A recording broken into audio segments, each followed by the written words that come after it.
Bakristo bavandimwe, Kristo Yezu akuzwe. Icyumweru cya kane cy'igisibo ni icyumweru gikomeye mu buzima bwa Kiliziya, kubera ko iki cyumweru cya kane kiduhamagarira by'umwihariko gusubiza amaso inyuma mu buzima bwacu no kureba bya bindi byose biduhindura impumyi cyangwa se bya bindi byose bituma tudafungura amaso ngo tubone.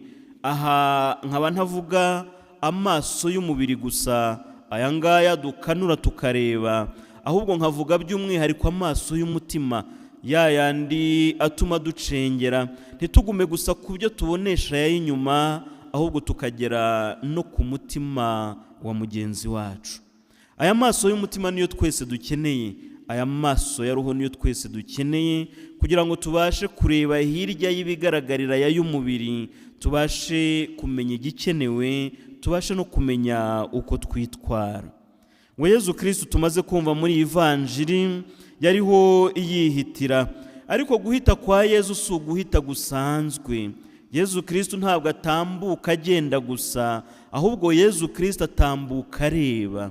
Yezu Kristo areba umutima wawe, no mu gutambuka kwe muri iki gitambo cya misa ntari butambuke akunyuza iruhande, ahubwo aratambuka kubona wese, aratambuka kureba kugeza no mu nkebe z'umutima wawe, aratambuka kureba kugeza no mu bibazo wirirwamo buri munsi, aratambuka kureba kugeza mu kababaro n'agahinda kawe, aratambuka kureba no kugeza muri bya bindi byose byakunaniye.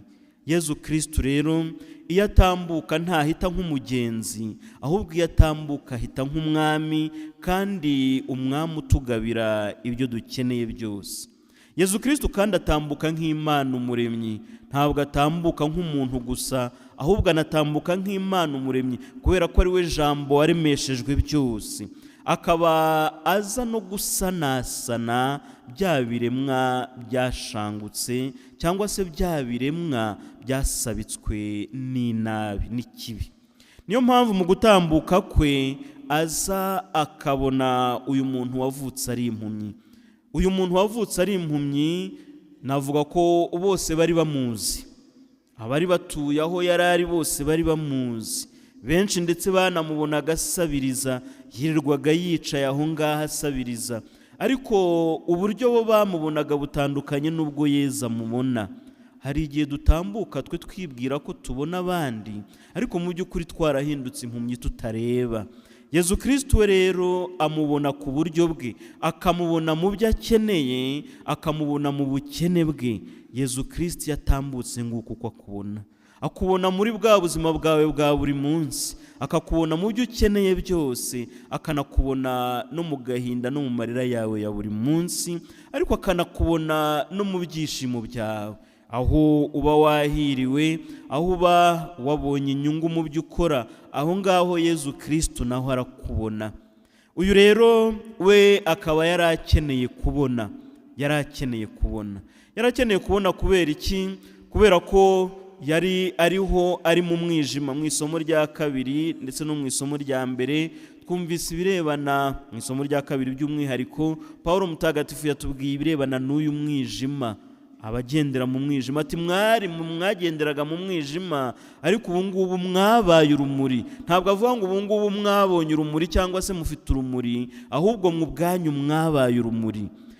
Bihuye rero n'iby'ivanjiri uyu munsi, Yezu Kristo arashaka kuvana uyu muntu mu mwijima yavukiyemo, mu mwijima yakuriyemo, ariko yifuza ko ibi ngibi bisomo. Niyo mpamvu ahereye ku kibazo cy'abigishwa be, bamubaza bati ari we ari n'ababyeyi be wacumuye ninde kugira ngo avuke ari impumyi? Hari igihe natwe ikibazo nk'iki tukibaza, tukakibaza Imana, tutese ninde wacumuye? Ese nakoze iki kugira ngo mbeho ntya? Ese uriya yakoze iki kugira ngo abe ageze hariya? Ese uriya yakoze iki kugira ngo abe arwaragurika? Ese uriya yakoze iki kugira ngo abe arwaye indwara zidakira? Ese uriya yakoze iki kugira ngo ahore mu bukene buhoraho? Ese uriya yakoze iki kugira ngo ahorane ibibazo bidashira? Ugasanga iteka ryose natwe turabaza Kristo nk'iki kibazo cy'abigishwa be. Yezu Kristo rero icyo adusubiza, icyo yasubije abigishwa be nicyo natwe adusubiza kuri uyu munsi. Byose biberaho kugira ngo Imana yigaragaze cyangwa se igaragaze ikuzo ryayo mu buzima bwacu. Ibyo byose byabayeho kugira ngo igaragaze ikuzo ryayo mu buzima bwacu. Unyura mu bibazo, unyura mu gahinda, unyura mu byago, atari ukugira ngo ibyo byago biguhitane, atari ukugira ngo ibyo byago bikwice bikuvaneho, ahubwo ari ukugira ngo Nyagasani yihereze ikuzo mu bibazo byawe. Ese twemerera Nyagasani ko aherwa ikuzo mu bibazo byacu? Ese twemerera Nyagasani ko aherwa ikuzo mu gutotezwa kwacu? Ese twemerera Nyagasani ko aherwa ikuzo mu mibabaro no mu gahinda kacu? Kenshi hari igihe tubigira ibyacu twenyine, ariko tukibagirwa ko bigomba no kudufasha guhesha Imana ikuzo. Wababara ugasingiza Imana, waba uri mu kaga ugasingiza Imana. Mu byanditswe bitagatifu bitugaragariza by'umwihariko ni Yobu iteka ryose wasingizaga, yatakaza ibyo agasingiza Imana, yapfusha bagasingiza Imana, yarwara agasingiza Imana. Ese wowe iyo unyuze muri ibyo byose usingiza Imana? Gusingiza Imana rero si ukuyisingiriza gusa ko wenda wahiriwe, ahubwo no kuyisingiriza no mu byago byawe. Uyu wavutse ari impumyi rero yabereyeho kugira ngo Yezu Kristo ndetse n'Imana ubwayo igaragarize ikuzo ryayo mu banyantege nke. Imana igaragariza ikuzo ryayo mu ntege nke zawe. Imana igaragariza ikuzo ryayo mu burwayi bwawe. Imana igaragariza ikuzo ryayo mu bubabare bwawe. Yemerera ariko iture muri ubwo bubabare, iture muri ibyo bibazo, ndetse inakuvanemo kugira ngo yigaragaze koko. Yezu Kristo rero aza gukiza uyu wahoze ari impumyi ku buryo navuga budasanzwe, ngo afata amacandwe ye ayatobesha kondo. Ahangaha icyo natoye muri iyi vanjiri kijyanye n'uyu murongo nuko Yezu Kristo aza kongera kuturemarema. Mwiremwa rya muntu mu gitabo cy'intangiriro, Uhoraho yafashe ibumba ari cyo cyondo n'ubundi. Icyo cyondo akibumbamo mwene muntu, agihuhamo umwuka we muzima, hanyuma umuntu aba muzima. Yezu Kristo rero aza kongera kuturemarema, kimwe nuko Data yaturemye akaturemesha uwo jambo wigize umuntu. Yezu Kristo aza kongera kuturemarema, kudusubiza ubuzima. Si ukuturema wenda kimwe nuko twaremwe bwa mbere, ariko aza kuturemarema no kudusubiza ubuzima. Niyo mpamvu abigenje atya. Muri wa mwuka twaremanwe, muri wa mwuka twahawe na Data, uwo ni wo Kristo akoresha muri ariya macandwe ye, hanyuma n'ako kondo kongeye kubumbabumba, ngo hanyuma akagasiga ku maso ye, uwo akabona. Harimo n'indi nyigisho aho tubwirwa ku iriba rya batisimu, aho Yezu Kristo amubwira ati jya kwiyuhagira mu cyuzi cya Silowe. Ahangaha tukahabonera igishushanyo cyangwa se imfashanyigisho dusobanurira n'abatisimu duhabwa nk'icyo cyuhagiro, nk'uko kujya kwiyuhagira mu iriba rya Silowe, mu cyuzi cya Silowe, kugira ngo twongere kugira ubuzima, kugira ngo twongere kubona.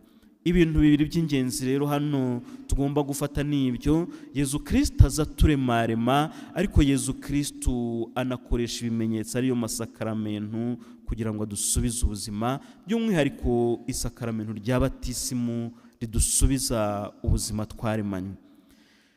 Yezu Kristo amaze gukora ibyo, byabaye intandaro y'impaka mu bafarisayi.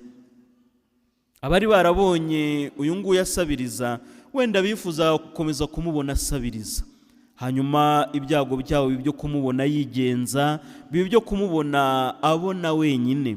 Wenda nawe hari benshi bifuza gukomeza kukubona mu byago byawe. Hari benshi wenda bifuza kukubona utotezwa. Hari benshi wenda bifuza gukomeza kukubona waracishijwe bugufi n'ibibazo.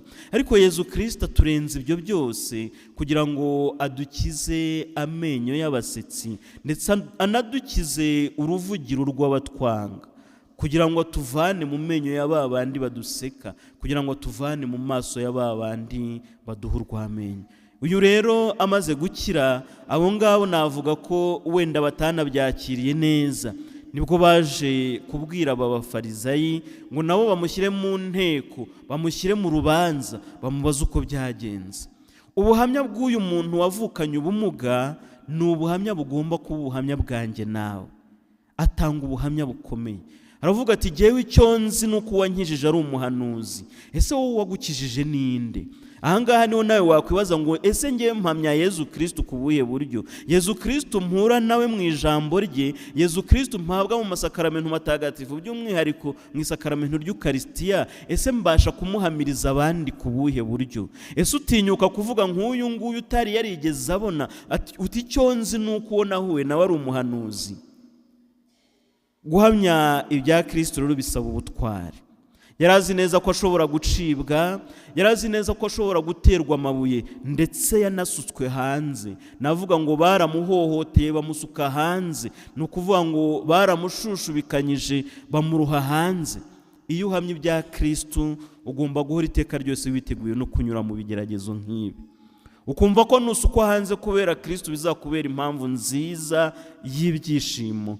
Yezu Kristo ntabwo agutererana. Niyo mpamvu na nyuma yo gusukwa hanze, Yezu Kristo yongeye kuza amusanga, hanyuma aza kubera ko yari yamenye uko yagenjerejwe, aramubwira ati ese wowe uremera?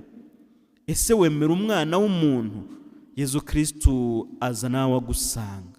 Nyuma y'akababaro kawe, nyuma y'ibibazo byawe, ntuzumve ko ugenda wenyine mu bibazo byawe, ahubwo uzumve ko Yezu Kristo yongera kuza gusanga kugira ngo yongera kubaze cyangwa se wongere uhamye ukwemera kwawe imbere ye.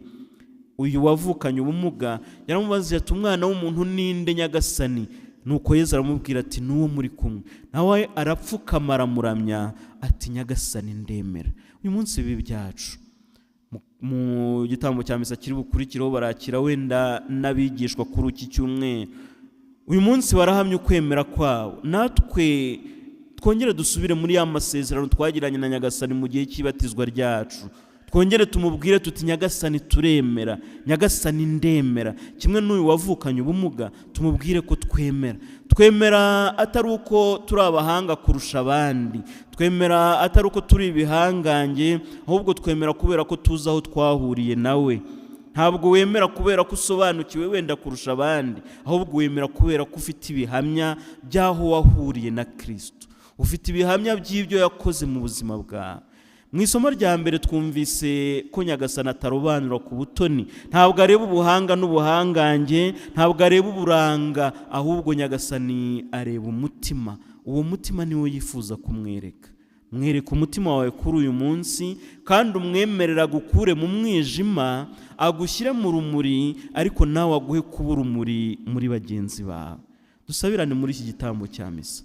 Nyagasani ubwo aje adusanga yifuza twese kudukiza ubumuga. Aha ndavuga ubumuga butuma, ndavuga ubwo bumuga bw'ubuhumyi butuma tutabasha gufungura amaso ngo turebe udukeneye, butuma tudafungura amaso ngo turebe uri mu kaga, butuma tudafungura amaso ngo turebe ubabaye.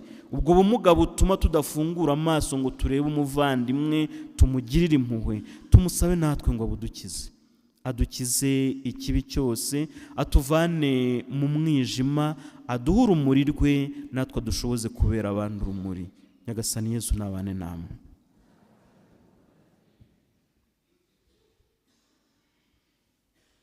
Muhaguruke twamamaze ukwemera kwacu.